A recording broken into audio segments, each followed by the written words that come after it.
ایک عاشق کی کہانی بتاؤں. خیریت ہے؟ ذرا سارے بول دو یا رسول اللہ. اللہ سلامت رکھے. باتیں کڑوی ضرور ہوتی ہیں لیکن یاد رکھنا دوا جتنی زیادہ کڑوی ہوتی ہے فائدہ اتنا فائدہ اتنا اچھا اور زیادہ ہوتا ہے. آؤ ایک عاشق کی کہانی بتاؤں. نام ہے عبداللہ ابن زبیر. حضرت ابو بکر صدیق کے نواسے، حضرت اسما بنت ابو بکر کے شہزادے. اور یار جب یہ پیدا ہوئے تو ان کو سب سے پہلے مصطفیٰ کی گود نصیب ہوئی. اللہ سلامت رکھے جو بن کہے بول گئے ہو.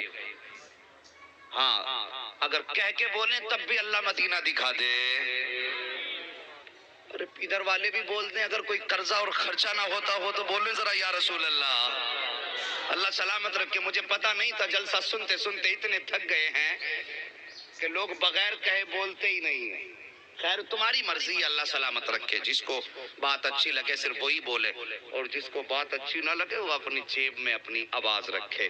اس کی آواز کی بھی ضرورت نہیں ہے. نام عبداللہ ابن زبیر. پیدا ہوئے گود ملی مصطفیٰ کی. توجہ ہے. پیدا ہوئے گود ملی مصطفیٰ کی. میرے نبی نے اپنا لعاب دہن ڈالا منہ میں. اللہ سلامت رکھے. جو سمجھ گئے لعاب دہن یعنی تھوک میرے سرکار نے منہ میں ڈالا. اب ذرا غور فرمائیے. آقا کریم کا وصال ہوا. صاحب میرے نبی نے امت کا بڑا درد کیا ہے، بڑا لحاظ کیا ہے، بڑا خیال کیا ہے. دروازے پہ دستک ہوئی. طبیعت خراب میرے سرکار کی.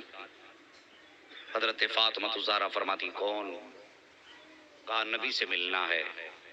دیہاتی اعرابی ہوں. ابا جی کوئی دروازے پہ آیا. آقا فرماتے ہیں فاطمہ کوئی اعرابی نہیں ملک الموت آیا ہے. اتنی بات کہی سیدہ کی آنکھیں برس آئیں. ابا حکم کیا؟ بیٹی آنے کی اجازت دے دو. ایک روایت کے مطابق 3 دن تک اجازت طلب کرتے رہے اور خیریت پوچھ کے جاتے رہے. تیسرے دن دروازہ کھولا. اندر آئے. سلام کیا. کہنے لگے رب نے بلایا ہے. آقا فرماتے اتنی کم عمر؟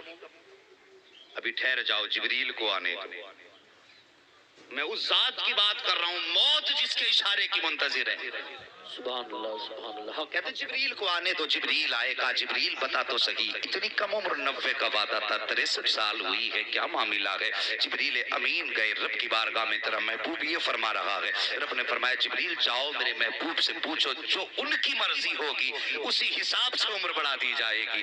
جتنا وہ چاہیں گے اتنی عمر بڑھائی جائے گی. جبریل آئے. کہتے ہیں آقا رب فرماتا ہے محبوب تیری مرضی ہے. قلم بھی تیرا ہے. تحریر بھی تیری ہے. فیصلہ بھی تیرا. بتا کب تک رہنا چاہتا ہے؟ میرے نبی فرماتے ہیں جبریل جاؤ رب سے کہہ دو کہ بس میں بھی مشتاق ہوں اپنے رب سے زیارت کا لیکن بس ایک خواہش ہے. کہا کیا؟ کہ میرے بعد میری امت کا کیا بنے گا؟ میری امت کا کیا ہوگا؟ اتنی بات کہی ہے. جبریل امین واپس گئے ہیں. رب آقا فرما رہے ہیں کہ میری امت کا کیا بنے گا؟ رب نے فرمایا جبریل جاؤ محبوب سے کہہ دو امت کی فکر نہ کریں. جبریل آئے. کہا رب فرما رہا کہ محبوب امت کی فکر نہ کیجئے. آقا فرماتے ہیں جبریل جاؤ پوچھ کر کے آؤ امت کا کیا بنے گا. 3 مرتبہ جبریل امین کو واپس بھیجا گیا ہے. تیسری مرتبہ رب نے فرمایا محبوب سے جا کے کہہ دو محبوب اداس نہ ہو اور جا کے میرے محبوب سے کہہ دینا اے محبوب قیامت کے دن بھی امت بھی تیری ہوگی، حکومت بھی تیری ہوگی، جنت بھی تیری ہوگی. اے مصطفیٰ فیصلہ آج کر دیتے ہیں. اشارہ کرنا تیرا کام ہے، جنت دینا مجھ خدا کا کام ہے. نعرہ تکبیر، نعرہ رسالت، نعرہ غوثیت، مسلک اعلیٰ حضرت، فیضان اعلیٰ حضرت حضور احسن میاں صاحب قبلہ، جشن غوث الورا مفتی حماد رضا صاحب قبلہ. سبحان اللہ. ہے جی خیریت ہے؟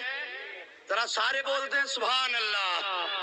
آج کچھ لوگ خالی منہ پھیلا رہے ہیں آنکھیں بند ہو رہی ہیں. اللہ اس کا الٹا کر دے. منہ بند کر دے آنکھیں کھول دے. ذرا سارے بول دو یا رسول اللہ. آج پہلی مرتبہ مجمع کو جگانا پڑ رہا ہے ورنہ اپنا اصول ہے جب شروع ہو گئے تو پھر مدینے والا جانے یا پھر ان کی محفل جانے. ہے جی مگر کوئی بات نہیں ہے، اللہ سلامت رکھے۔ اللہ اکبر، میرے نبی کے وصال کا وقت آیا۔ اب جب روح نکلنا شروع ہوئی نا، اب توجہ کرنا، کہتے ہیں ملک الموت سے کہتے ہیں اسرائیل، جی یا رسول اللہ، کیا اتنی تکلیف سبھی امت کو ہوگی جتنی مجھے ہو رہی ہے؟ اتنی بات کہی تھی، اور جوانوں گانوں میں ڈوبنے والوں، عیش و عشرت کے نشے میں کھو جانے والوں، رب اور رسول سے رشتے توڑنے والوں، کس جگہ پہ کھڑے ہو، کیا سوچ رکھا ہے؟ کیا موت ہمارے دروازے تک نہیں آئے گی؟ کیا ہماری روح نہیں نکالی جائے گی؟ آقا فرماتے ہیں میری امت کو بھی اتنی تکلیف ہوگی۔ تب ملک الموت نے کہا تھا یا رسول اللہ یہ تو کچھ بھی نہیں ہے، یہ تو کچھ بھی نہیں ہے۔ اتنا سننا تھا، میرے نبی کی چشمان نبوت برسی۔ آقا فرماتے ہیں ملک الموت جتنی تکلیف دینی ہے آج مجھے دے دے، تاکہ آخری وقت میں میرے کسی امتی کو درد نہ ہو۔ اللہ اکبر، کوئی امت کا غم گسار ایسا ہو تو لا کے دکھا دو۔ کہتے ہیں ملک الموت جتنا درد کرنا ہے آج مجھ کو کر دے، تاکہ میری امت کو تکلیف نہ ہو۔ ملک الموت کہتے ہیں آقا آج میں وعدہ کرتا ہوں آپ کی امت کا جو بھی شہزادہ ہوگا، جو نمازی ہوگا، نیک ہوگا، آقا آخری وقت میں اسے کوئی تکلیف نہیں ہوگی۔ اللہ اکبر، یہ نبی سے وعدہ لیا گیا۔ میرے سرکار قبر انور میں گئے ہیں، قبر میں اتارا گیا، ہونٹ ہل لگے ہیں۔ دنیا میں آئے تب بھی رب حبلی امتی تھا،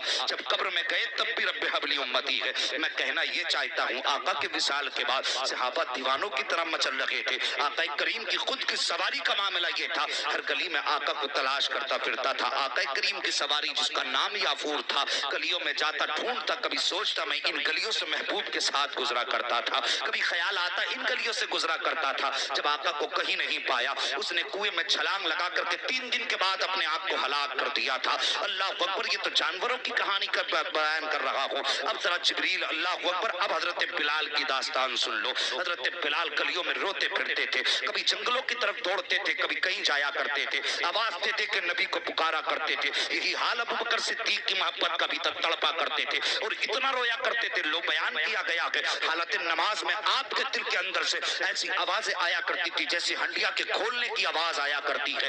عشق نبی میں ایسا ان کا کلیجہ ابلا کرتا تھا۔ اللہ اکبر، بیان فرمایا گیا ہے کہ نبی کے عشق کی جلن ان کے دل میں ایسی تھی کہ آپ کی سانسوں سے جلن کی مہک آیا کرتی تھی، جیسے کہ گوشت کے جلن کی مہک آتی ہے۔ تبھی تو اعلیٰ حضرت نے کہا تھا اے عشق تیرے صدقے چلنے سے چھٹے سستے، جو آگ بجھا دے گی وہ آگ لگائی ہے۔ یہ آگ ان کے سینے میں لگی تھی، اور جب سلگتی ہے یہ آگ تو امام کہتے ہیں اے دل یہ سلگنا کیا، چلنا ہے تو چل بھی اٹھ، دم گھٹنے لگا ظالم، کیا دھولی رمائی ہے۔ یہ عشق تھا صدیق اکبر کا۔ آؤ بلال کی کہانی بتاتا چلو، یہ نبی کا بلال ہے۔ کچھ دن مدینے میں گزارے ہیں، مگر پھر ملک شام کا سفر طے کیا ہے۔ ملک شام چلے گئے ہیں، وہاں جا کر کے بسیرا ڈالا ہے۔ ایک دن خواب میں آنکھ لگی ہے، ادھر بستر پہ سوئے ہیں، ادھر خواب میں مصطفیٰ تشریف لے آتے ہیں اور کہتے بلال کئی دن ہو گئے ہیں تم نے ملنا چھوڑ دیا ہے، کیا تمہیں محبوب کی یاد نہیں آتی ہے؟ اتنی بات نبی نے کہی ہے، بلال کی آنکھ کھل جاتی ہے، فوراً بستر سے اٹھتے ہیں، بیوی سے کہتے سفر کا انتظام کر۔ بیوی کہتی میرے سرتاج بتاؤ تو صحیح، ابھی تو رات ہے کدھر جانا ہے؟ کہا تجھے کیا بتاؤں، میرے محبوب نے بلایا ہے۔ اللہ اکبر، حضرت بلال رات ہی میں سفر شروع کر دیتے ہیں۔ حضرت بلال نے رات میں سفر شروع کیا ہے، چلتے چلتے ایک روایت کے مطابق حضرت بلال کی سواری کا راستے میں انتقال ہو جاتا ہے۔ نبی کے بلال نے سفر سے ہمت نہیں ہاری ہے، آپ تھک کر کے نہیں بیٹھے تھے، یار نے بلایا ہے، اب تو جان بھی قربان ہے یار کے نام پر۔ صاحب ہم تماشے نہیں چھوڑ سکتے ہیں، ہم گانے نہیں چھوڑ سکتے ہیں، تو پھر یہ عشق کے دعوے جھوٹے ہیں، پھر یہ عشق کے نعرے جھوٹے ہیں۔ اللہ اکبر، آؤ مصطفیٰ کے دامن میں آ جاؤ، ان کا دامن کرم پکڑو اور سب مل کے کہہ دو اللہ اکبر، آؤ مصطفیٰ کے دامن میں اور دامن مصطفیٰ پکڑو اور مل کر کے کہو میں مجرم ہوا کا مجھے ساتھ لے لو کہ راستے میں ہیں جا بجا تھانے والے، اتنا کہنا تمہارا کام ہے اور سینے سے لگانا مدینے والے مصطفیٰ کا کام ہے۔